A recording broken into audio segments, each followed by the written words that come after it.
Enfin bref, ce que les gens ils ont appelé virus, ils ont appelé mort, enfin bref, les saints-esprits qui sont derrière la fausse science, ils ont appelé mort, ils ont appelé contamination, tout ça. En fait, non, c'est vie, victoire, cellules divines, microcellules, voilà, de la vie en Christ en nous, qui reflètent les choses de l'esprit. C'est ça que c'est en fait que sont en fait les soi-disant virus, qui sont les microsimas nanobactéries, comme les ont redécouvert les Américains.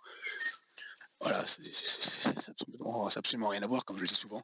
C'est comme si on avait appelé un kiwi une orange et que vous avez dit que si vous mangez une orange, vous allez mourir, hein, voilà. Ou que les fraises, ce sont des orties et voilà, et que pareil, si vous en mangez, vous allez mourir, enfin, ou l'inverse, bref. Moi, je sais pas si vous voyez ce que je veux dire. Alors que les orties sont comestibles et les fraises sont comestibles aussi, hein. C'est juste que il y en a un qui pique la peau et l'autre non, mais les deux restent comestibles. C'est juste en fait pour vous montrer que quand vous connaissez pas quelque chose, quand on peut facilement vous manipuler en fait. Quand vous ne voyez pas, vous n'avez pas expérimenté, on peut facilement vous manipuler avec des choses qui sont pour vous invisibles. Voilà. C'est comme ça en fait, c'est comme ça que les esprits se servent en fait, font des mensonges. C'est comme j'ai entendu dire en fait, j'ai entendu un exemple une fois qui est très très correct. C'est comment vous prouvez en fait à quelqu'un sans ouvrir un melon. Tu lui dis en fait ce melon là, bah, à l'intérieur sa chair elle est bleue, hein, elle est bleu vif, puis elle a un goût amer. Comment tu me prouves, sans l'ouvrir, sans faire un trou dedans ni rien du tout, comment tu me prouves que ce que je te dis c'est vrai ou c'est pas vrai, voilà. Voilà. C'est exactement la même chose en fait, hein. C'est ça en fait qu'ils ont fait. C'est ça qu'ils font les esprits tout simplement. Donc voilà, c'est le genre de truc, si t'as pas une révélation qui vient d'en haut, si t'as pas une révélation du ciel directement du Saint-Esprit, tu peux pas donner de preuves en fait. C'est pour ça qu'avec les choses de l'esprit, c'est ça qui est merveilleux, c'est que si tu le sais d'un coup, cet esprit te révèle, paf, tu le sais dans ton esprit, tu le sais, et c'est toujours par contre confirmé par les Écritures. Et c'est là, voilà où le truc de la terre plane, tout ça, là où ça vient, où tu as les preuves maintenant via les Écritures, les textes anciens. Il n'y a pas que la Bible, bien sûr. Il y a la plupart des textes anciens nous prouvent en fait que la terre est plane. Alors bien sûr, d'un point de vue, premièrement, d'un point de vue premièrement, comment dire, spirituel, en fait, premièrement, ces choses-là ne sont pas là pour nous montrer les choses terrestres, elles sont vraiment là pour nous montrer les choses célestes, comme je le disais au début. Mais maintenant, les choses terrestres, donc elles sont bien là pour nous montrer les choses célestes. Et les gens qui ont écrit, en fait, l'Ancien Testament, par exemple, voilà, quand on va vous dire le cercle, le disque de la terre, en hébreu, tout ça, en fait, les gens, à l'époque, allaient faire des recherches. Vous allez voir que les Hébreux d'avant, ils savaient très bien que la Terre était plane, qu'il y avait un dôme et tout ça. Moi, voilà, mais ouais, c'est tout simple. Par exemple, mon image, en fait, l'image de ma chaîne YouTube, Christophoros, celui qui porte le Christ, bah, c'est en fait une image, c'est comme ça que se représentait en fait l'univers, les anciens Hébreux, quoi. Donc voilà, c'est pas... Et voilà, vous allez voir, il y a des sites très bien qui ont été faits par des juifs, tout ça, voilà, par des gens, des hébraïsants, qui expliquent très bien tout ça en fait. Voilà, il y a plein de, enfin, bref, il y a plein de psaumes, enfin, bref, tout ça, j'ai déjà fait une vidéo aussi là-dessus. Enfin bref, sur pareil, la lune, le soleil, tout ça, j'en ai parlé un petit peu. Donc maintenant, je vais expliquer clairement, hein. Donc c'est simple, hein, l'espace qu'on nous pond en fait, qu'on nous explique, ce serait qu'en fait l'espace, je vais déjà partir de l'espace parce que c'est le truc qu'il faut vraiment démonter en fait pour comprendre la Terre plane. Il faut premièrement démonter l'espace qui serait vide et la théorie de la gravité, qui d'ailleurs aujourd'hui est devenue, selon la politique, je sais pas quoi, une loi, alors que bref, c'est pas une loi, ça reste une théorie, elle n'a jamais été prouvée. Je vais vous le montrer. Ce que je vous disais, hein, si vous voulez démonter une théorie, c'est pas compliqué. Vous faites comme si elle n'existait pas et vous prenez des choses qui, elles, sont prouvées et prouvables de manière palpable, hein. Donc, par exemple, la loi de la densité. Et la loi de la densité, hein, qu'un objet est lourd, il tombe. Un objet est plus lourd qu'un autre, bah, vous allez voir qu'il tombe plus vite.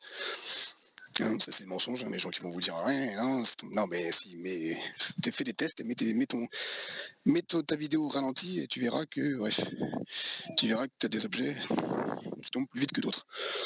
Et fais le test avec les différents liquides. Là, il y a une expérience là qui est voilà qui fait partie, hein, des manuels scolaires, tout ça, des trucs scientifiques. D'ailleurs, c'est ça qui est ouf, avec les différents liquides là, qui sont plus ou moins lourds, avec l'huile qui flotte là, enfin bref, qui est au-dessus de l'eau, tout ça. L'eau avec je sais plus c'est quoi comme liquide, il y a des jus, bref. Enfin, vous allez voir que c'est... Voilà, si la gravité existait, la gravité ne prend pas en compte, je le rappelle, la gravité ne prend pas en compte la densité d'un objet. Elle ne prend pas en compte le poids, en fait, la gravité.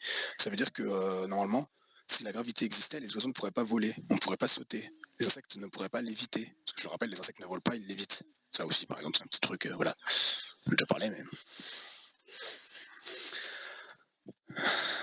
Voilà, donc revenons-en à l'espace qui n'est pas vide.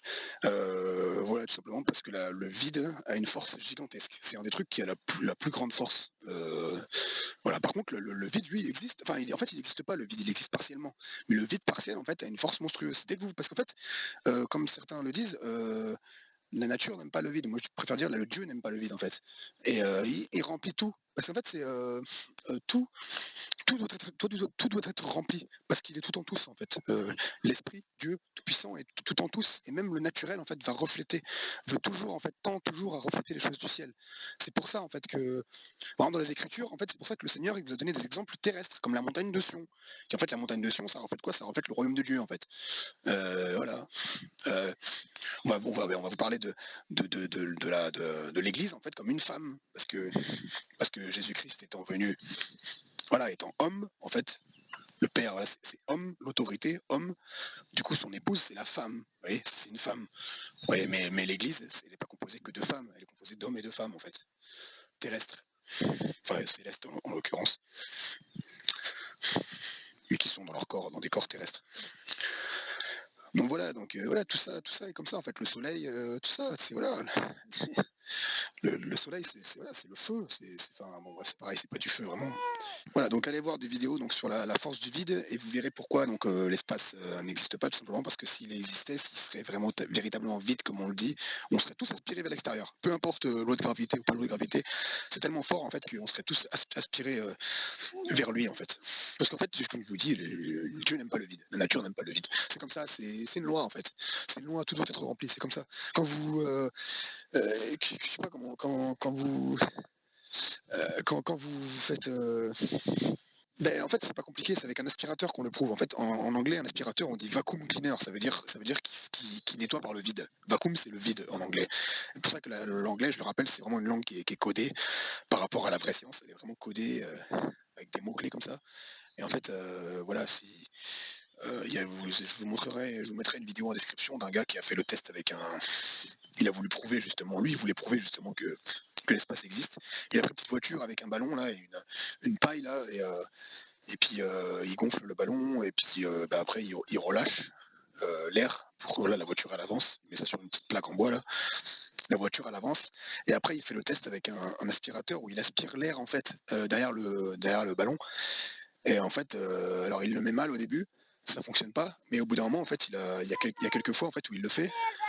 Et il arrive en fait à faire en sorte que, avec le vacuum cleaner, l'aspirateur, ce qui nettoie par le vide, et ben le ballon, la voiture n'avance plus du tout.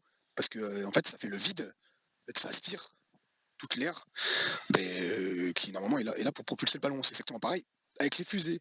Les fusées, c'est ce qui prouve en fait que l'espace n'existe pas. C'est ça qui est fort en fait, c'est qu'ils se contredisent eux-mêmes. Les esprits ils sont complètement débiles en fait.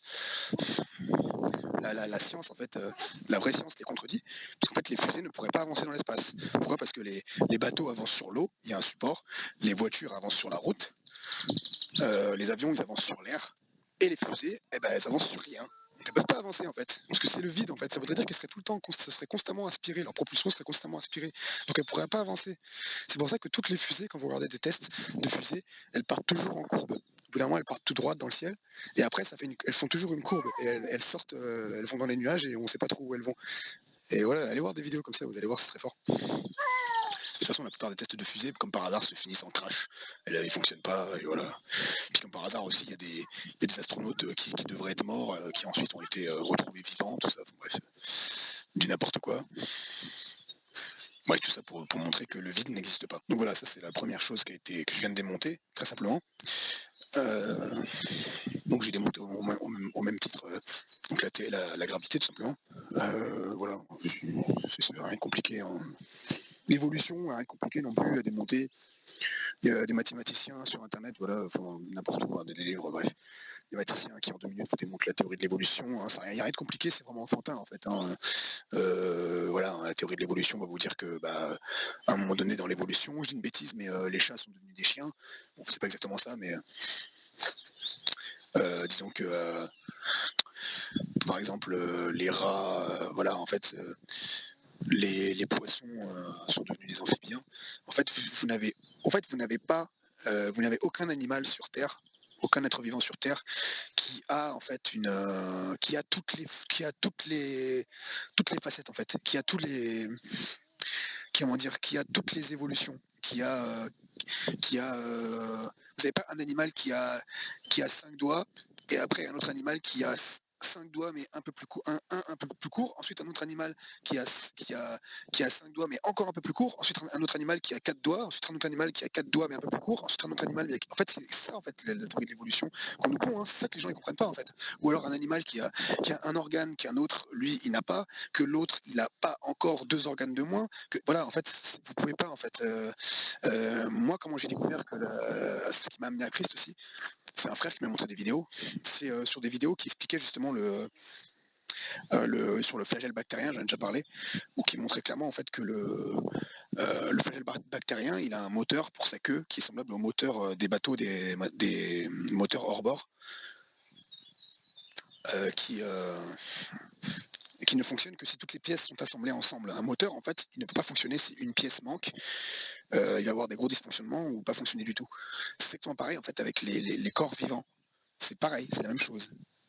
Et c'est pareil en fait avec les corps célestes. Voilà, les corps célestes reflètent, les corps terrestres reflètent les corps célestes. Si ton âme en fait est dysfonctionnelle, et c'est ce qu'on voit en fait dans les choses de l'esprit, à la parole de Dieu en fait, selon la parole de Dieu en fait, tu es mort. En fait, si tu ne marches pas en fait selon Christ en fait, si tu ne marches pas dans la pensée du Christ en fait, pour Dieu en fait, tu es mort spirituellement en fait. Tu vis toi sur terre, tu te vois vivant, tout ça, mais en fait tu es mort à la parole de Dieu. La mort en fait dans les Écritures pour le moment c'est la mort à la parole de Dieu.